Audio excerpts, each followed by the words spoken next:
the Shabbat before Tisha B'Av, we always read the Haftarah from Isaiah, which ends with the words that Zion will be redeemed through justice, mishpat, its repentance through tzedakah, righteousness. It's interesting to note that Isaiah first mentions justice, mishpat, and only then does he mention tzedakah, righteousness.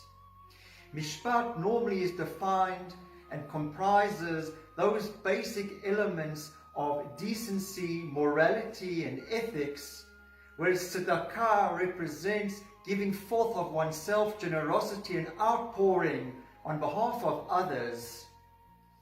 The lesson that Isaiah was giving us is that Zion will only be redeemed when we first build and work on those elements of mishpat, those basic elements of decency, of morality, on ethics. You see, there were people in the temple who were bringing generous sacrifices to the Beit HaMikdash.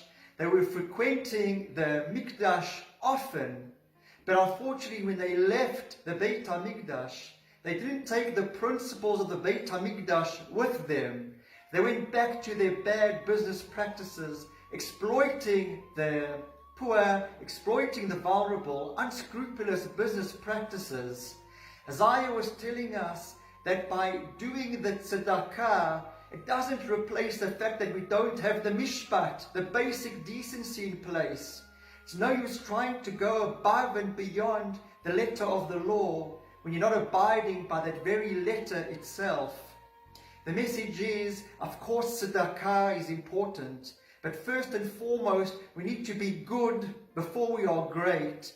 Let's make sure we get the mishpat in place first, the basic decency, morality, being an honest person, a person of integrity, and thereafter the tzedakah will follow. Wishing you and yours a wonderful Shabbos.